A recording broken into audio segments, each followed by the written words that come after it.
Hello नमस्कार दोस्तों, मैं अंशुल अग्रवाल अपने YouTube channel Anshul study point में आप सभी का हार्दिक स्वागत करता हूं। साथ ही इस नवरात्र स्थापना के पावन पर्व की आप सभी को हार्दिक शुभकामनाएं। तो ये क्लास मैथमेटिक्स की क्लास होगी जो कि कॉम्पिटिशन्स एग्ज़ाम से रिलेटेड होगी। कॉम्पिटिशन्स एग्ज़ाम जो कि राजस्थान में लिए जाते हैं, जैसे कि पटवार, संगणक, रीट, RAS, CET आदि से रिलेटेड होगी, जो कि मैथमेटिक्स के क्वेश्चन उन एग्ज़ामों में पूछे जाते हैं। और मैथमेटिक्स के क्वेश्चन उन एग्ज़ामों में एक इम्पॉर्टेंट रोल भी फिल करते हैं। तो आज हम ये क्लास को शुरुआत कर रहे हैं, एक मोटिवेशनल लाइन के साथ शुरुआत करते हैं कि चलता रहूँगा पथ पर, चलने में माहिर बन जाऊँगा। कि चलता रहूँगा पथ पर, चलने में माहिर बन जाऊँगा, या एक मंजिल मिलेगी, या फिर एक अच्छा मुसाफिर बन जाऊंगा। तो हम इस क्लास की शुरुआत करते हैं। शुरुआत हम प्रतिशत यानी कि परसेंटेज के टॉपिक से करते हैं। प्रतिशत, परसेंटेज, मैथमेटिक्स में परसेंटेज से हम स्टार्ट कर रहे हैं और आपने पढ़ा भी होगा परसेंटेज के बारे में। और परसेंटेज, हम फर्स्ट क्लास परसेंटेज स्टार्ट करने का उद्देश्य ये है कि परसेंटेज एक ऐसा टॉपिक है जो कि एक आने वाले अगले टॉपिकों में जैसे कि लॉस प्रॉफिट का टॉपिक है, या सिंपल इंटरेस्ट है यानी लाभ हानि हो गया, साधारण ब्याज हो गया, आदि टॉपिकों में एक प्रतिशत अपना एक रोल फिल करता है। मतलब कि उन टॉपिकों में भी हमें परसेंटेज की आवश्यकता होती है। तो हम परसेंटेज को जब यहाँ निकाल लेते हैं, यहाँ समझ लेते हैं, तो हम उन टॉपिकों को करने में हमें एक आसानी सा अनुभव होता है। तो हम क्लास को स्टार्ट कर रहे हैं। जैसे कि आपने एग्ज़ाम दिए होंगे, जैसे कि 10th बोर्ड के, 12th बोर्ड के, तो उनमें जो मार्क्स होते थे, जैसे कि टोटल मार्क्स हैं, टोटल जो अंक होते थे वो 600 होते थे। 600 होते थे। एक राम नाम का लड़का है, क्या राम नाम का लड़का है। तो उस राम नाम के लड़के का क्या हुआ कि उसके जो मार्क्स प्राप्त करे, उसने मार्क्स प्राप्त करे 510 नंबर, यानी कि उसके 600 नंबर का पेपर था, तो 600 नंबर के पेपर में उसने 510 मार्क्स गेन किए हैं या प्राप्त किए हैं। अब इसका परसेंटेज निकालना है। अब निकालते थे, जैसे कि किसी को 10th में, 12th में परसेंटेज से ही तो हम बताते थे कि कितनी परसेंट बनी है हमारी, क्या है। तो परसेंट निकालने के लिए हम क्या करेंगे, जो प्राप्त अंक है 510 और टोटल अंक यानी टोटल मार्क्स अपॉन कर देते थे और करते थे 100 से मल्टीप्लाई। 100 से मल्टीप्लाई क्यों करते थे? क्यों? प्रतिशत निकालने के लिए, परसेंटेज निकालने के लिए। क्यों? क्योंकि परसेंटेज खुद में यानी कि स्वयं में ये कहता है, दो शब्द जैसे कि प्रति प्लस शत, दो शब्दों से मिलकर बना है, जिसमें प्रति का मतलब प्रत्येक हो गया, प्रत्येक, और शत का मतलब 100, यानी कि प्रत्येक 100 पर गणना की जाती है। प्रतिशत की प्रत्येक 100 पर गणना की जाती है। टोटल मार्क्स अब इस क्वेश्चन में 600 हैं, उसने प्राप्त किए हैं 510 अंक। अब हम निकालेंगे इसको, इसलिए 100 से मल्टीप्लाई किया है हमने, और करने पर हमें प्राप्त हुआ है, कितना हो गया, करें 6 का इसमें डिवाइड करेंगे 510 में, तो 85, यानी कि 85। अब ये राम लड़का है, इसकी 85% बनी है। तो अब ये किसी भी व्यक्ति को या अपने टीचर को, किसी को भी बताएगा, तो ये ढंग से एक डिफाइन वैल्यू के रूप में बता सकता है कि हाँ मेरी 85% बनी है। तो इस प्रकार के तो आप करे होंगे। और हमारा इस क्लास बेस से लेने का उद्देश्य है कि जैसे कि बेस से धीरे धीरे हम इजी लेवल से एक हार्ड लेवल की तरफ, हार्ड क्वेश्चनों की तरफ चलेंगे, जो कि RAS से रिलेटेड कॉम्पिटिशन्स एग्ज़ाम में पूछे जाते हैं, CET में भी पूछे जाते हैं। तो हम उन क्वेश्चनों तक पहुंचेंगे। तो उसके लिए हमें बेस से पढ़ना होगा। शुरुआत हमें उन क्वेश्चनों से करनी होगी जो कि एक इजी लेवल में आते हैं। अब हमने क्या किया था, वैल्यू दी हुई थी, उससे परसेंटेज निकाली थी। अब कभी क्वेश्चन यह आ जाता है कि जैसे कि 500 का 40% कितना होता है,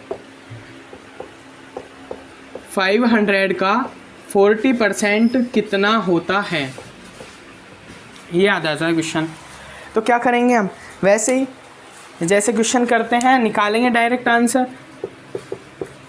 500 और मैथ्स में सीधी बात है कि क्वेश्चन जैसे बोलता जाता है, क्वेश्चन की लैंग्वेज को हम करते जाएं तो आंसर निकलता जाएगा। जैसे कि 500 है तो 500 का यानी मल्टीप्लाई करेंगे 40% के लिए हम क्या करेंगे, डिवाइड बाई 100। हमने वहाँ मल्टीप्लाई किया था, यहाँ डिवाइड किया था, क्यों? क्योंकि वहाँ हमें वैल्यू से परसेंटेज निकालनी थी, यानी कि हमें मार्क्स दिए हुए थे तो उन मार्क्स से हमें परसेंटेज निकालनी थी। यहाँ परसेंटेज दी हुई है कि 40% निकालना है, इसलिए हमने क्या किया है, डिवाइड किया है, और इतना हम जानते हैं। अब इसकी हम डायरेक्ट वैल्यू निकालेंगे, कितना आएगा, 200, यानी कि 200 की क्या है, 500 का 40% कितना है, 200 है। तो इस प्रकार के क्वेश्चन है, लेकिन ये एग्ज़ाम में नहीं आते हैं, लेकिन कराने का उद्देश्य यही है कि आप धीरे धीरे जो लेवल है उस इजी लेवल से आप क्वेश्चनों को करते जाएं, एक हार्ड लेवल तक हम पहुंच जाएं। हमें उन क्वेश्चनों में किसी भी प्रकार की कोई प्रॉब्लम नहीं आए। जैसे कि अब हम टाइप से स्टार्ट करते हैं। अब हम फर्स्ट क्वेश्चन लेते हैं जो कि एग्ज़ाम में आया हुआ है, उन क्वेश्चनों को लेते हैं। एक क्वेश्चन है आपके लिए, एक है किसी संख्या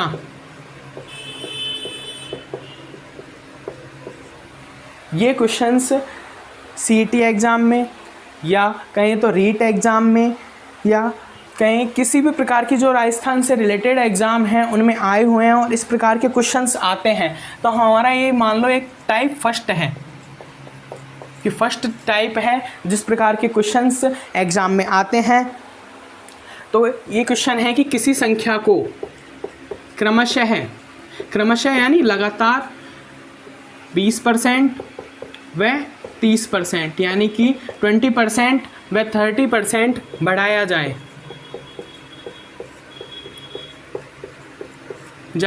तो उस संख्या पर क्या प्रभाव पड़ेगा, तो उस संख्या पर क्या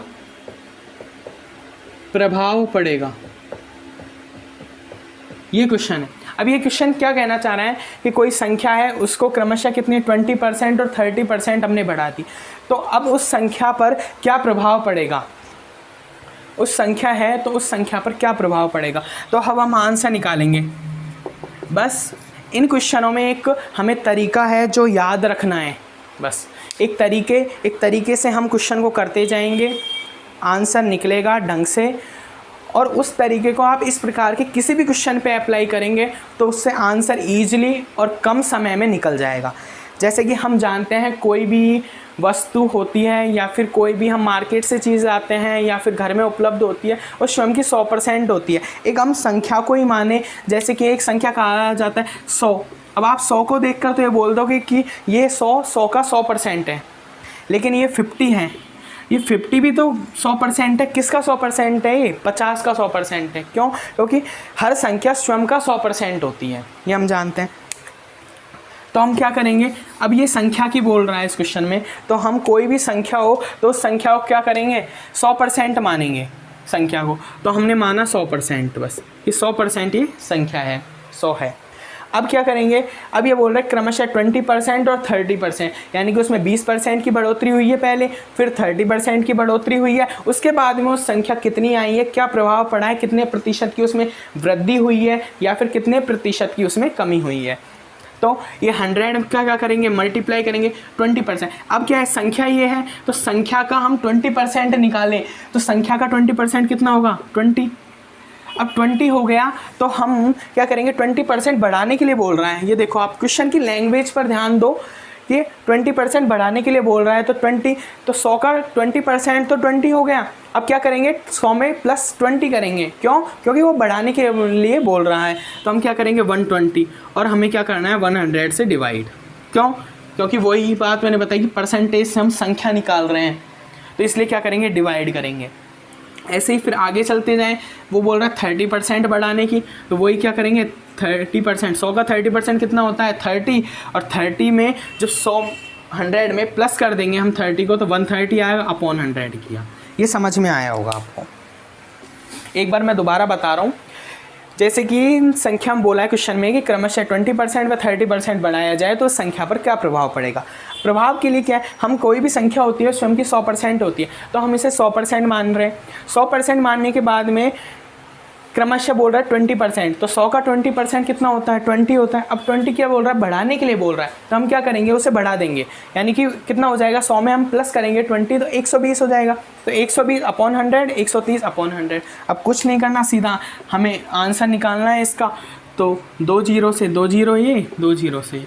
अब क्या करेंगे, 12 × 13, 12 × 13 करेंगे तो हम 156 ये आया। अब 156 क्या, जैसे कि हमने मानी थी कितनी संख्या, 100, क्योंकि स्वयं संख्या 100% होती है तो हमने 100 मानी थी। आई कितनी हमें, 156। कैसे, संख्या को 20% और 30% बढ़ाने पर यह संख्या प्राप्त हुई है हमें 156। तो हम क्या, अब इसमें डिफरेंस देखो आप, कितने का आया है, 56 का। 56% क्या हुई है, कमी हुई है, वृद्धि हुई है। यह आपको दिख रहा है 100 से 156 हुआ है, यानी कि 56% की क्या हुई है, वृद्धि हुई है। देखा जाए तो 56% क्या हो गई, वृद्धि हो गई। तो बस इस प्रकार के क्वेश्चंस आएंगे, इसमें जो ऑप्शंस होंगे वो इसी प्रकार के होंगे, 56% की वृद्धि, 44% की कमी, 44% की वृद्धि, इस प्रकार के ऑप्शंस होंगे। बस हमें उन्हें करना है। एक तरीका आप याद रखो, सीधी बात तो यह है कि तरीका आपको अगर पता है तो आप कैसे भी हार्ड क्वेश्चन है या फिर किसी भी प्रकार का क्वेश्चन है उसे करने में है समस्या का सामना नहीं करना पड़ेगा। तो आपको ये समझ में आया होगा। बस कुछ नहीं करना, जैसे कि क्वेश्चन बोल रहा है उसकी लैंग्वेज के अनुसार हमें कार्य करना है। तो ये क्वेश्चन, अब एक इसी प्रकार का अगला क्वेश्चन देखते हैं हम।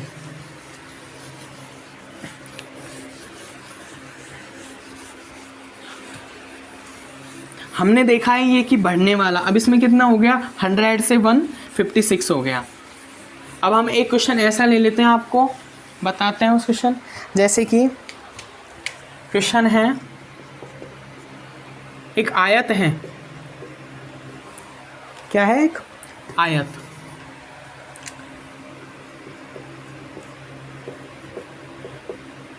एक आयत की लंबाई को, आयत में लंबाई और चौड़ाई दोनों होती है, तो आयत की लंबाई को 30% कम कर दिया जाए, 30% कम कर दिया जाए। अब क्या बोल रहा है क्वेश्चन कि आयत की लंबाई को 30% कम कर दिया जाए तथा चौड़ाई को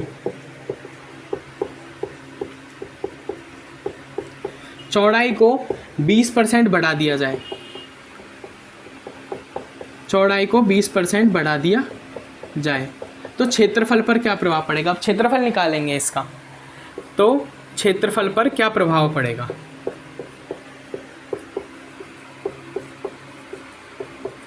क्षेत्रफल पर क्या प्रभाव पड़ेगा, ये क्वेश्चन है आपके लिए। ये क्वेश्चन है कि आयत है, आयत की लंबाई को 30% कम कर दिया जाए और चौड़ाई को 20% बढ़ा दिया जाए, तो क्षेत्रफल पर क्या प्रभाव पड़ेगा। तो हमें क्या करना है, सीधा तरीका वही कर रखना है, तरीके में कोई किसी प्रकार का चेंज नहीं करना है, उसी तरीके से हम क्वेश्चन को करते जाएंगे। और इस प्रकार के जो भी सारे क्वेश्चन हैं वो हम इसी तरीके से करेंगे। और इसी तरीके से करने से, एक तरीका याद रखने से हम क्वेश्चनों को हो रहे हैं। और ये क्वेश्चन ऐसे हैं जो कि एग्ज़ाम में आए हुए हैं, और मैं यहाँ तक कि इस चैनल पर आपको प्रीवियस ईयर्स के क्वेश्चन भी करवाऊंगा। इन वीडियो में प्रीवियस ईयर्स के क्वेश्चन भी करवाऊंगा, जो कि CET exam, REET exam, RAS exam, संगणक एग्ज़ाम, पटवार है, तो सभी प्रकार के एग्ज़ामों में आए हुए हैं। तो अब हम इस क्वेश्चन को देखते हैं।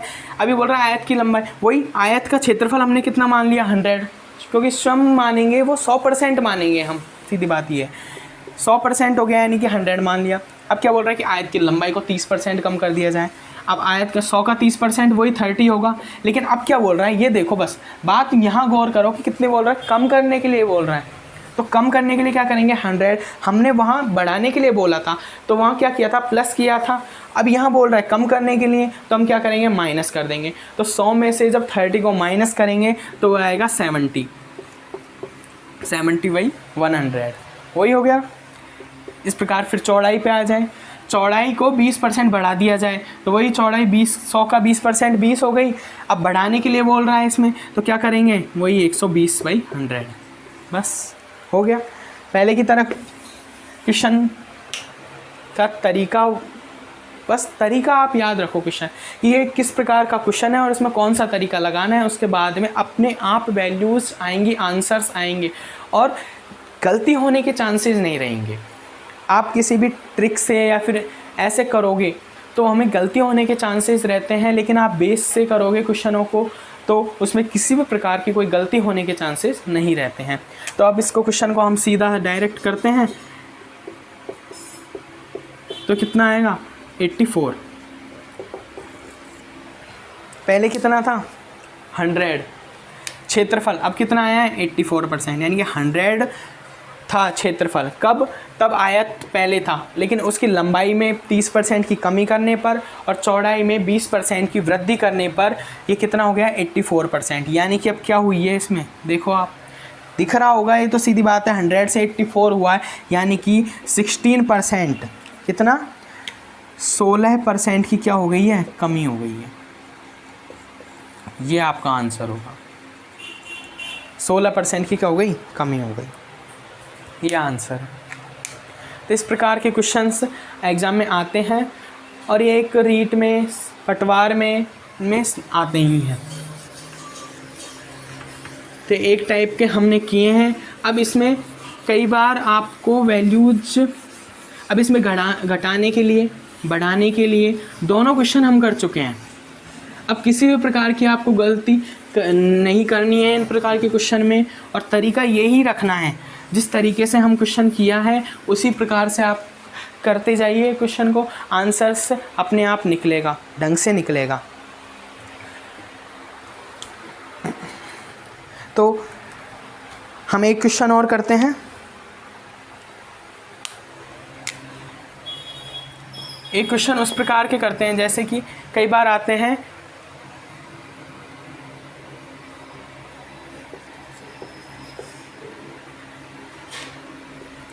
ये एक संख्या है 3069, इसका, या फिर देखें तो हम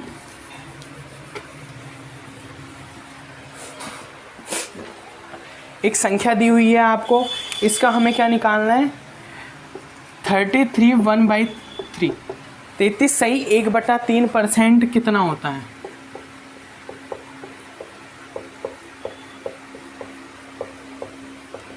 अब इस प्रकार के क्वेश्चन में क्या करेंगे, नॉर्मल क्वेश्चन है, कोई है नहीं है, लेकिन ये रीट जैसे एग्जामों में आया हुआ है, प्री एग्ज़ाम लगी है तो उन एग्ज़ामों में क्वेश्चंस आए हुए हैं। हमें कुछ नहीं करना, बस जैसे है क्वेश्चन उसको उसी प्रकार करना है। अब हमें क्या करना है, बस इसकी वैल्यू पता करनी है। इसकी वैल्यू अगर हमें पता है तो हम 3069 3069 का 33 से 1/3% कितना होता है वो निकाल देंगे। तो हम कैसे निकालेंगे, 33 सही 1/3% कितना हो गया, आप जानते हो इसको मल्टीप्लाई करके ये कितना हो गया 100/3%। और परसेंट को जब हम वैल्यू में या संख्या में बदलेंगे तो क्या करेंगे 100/3, तो एज इट इज़ परसेंट को चेंज करने के लिए 1/100 करेंगे। 1/100 करने के बाद में ये आएगा 1/3, क्या 1/3।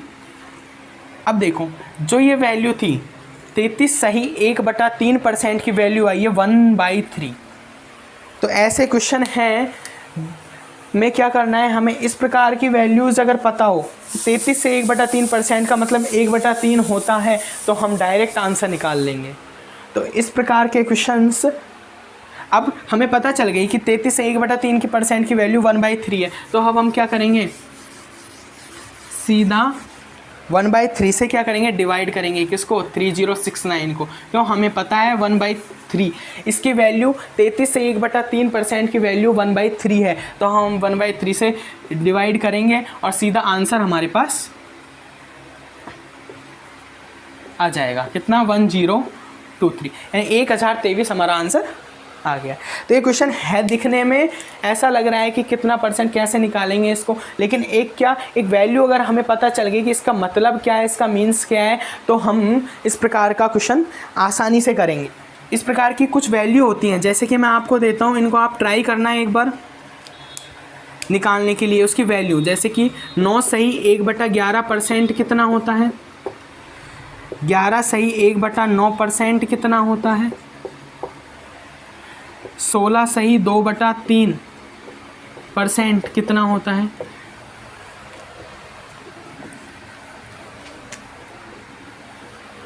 तो इन वैल्यूज़ के आप मान ज्ञात करना, एक बार ट्राई करना, नहीं तो अगली क्लास में मैं इनको बताऊंगा ही आपको। जैसे कि 33 से 1/3% का हमने निकाला था, उसी प्रकार जैसे कि 33 से 1/3% का 1/3 आया था, इसी प्रकार इनकी भी कुछ वैल्यूज़ आएंगी। वो अगर हमें पता है तो हम क्वेश्चन को डायरेक्ट करेंगे, किसी भी प्रकार की कोई दिक्कत नहीं होगी। ये इतना बड़ा जो लग रहा था कि क्वेश्चन कैसे होगा, वो एक कहें तो माइनर सा हो जाता है। तो ऐसे इनकी वैल्यूज़ आप निकालिए, नहीं तो कल की नेक्स्ट क्लास में हम इसे बताएंगे। तो आज के लिए इतना ही है क्लास में। आपसे ये है कि इस चैनल को सब्सक्राइब करें और वीडियो को लाइक करें, शेयर करें ज़्यादा से ज़्यादा, जिससे कि इस क्लास का बेनिफिट सभी तक पहुंच सके। तो आज के लिए क्लास इतने ही। जय हिंद, जय भारत।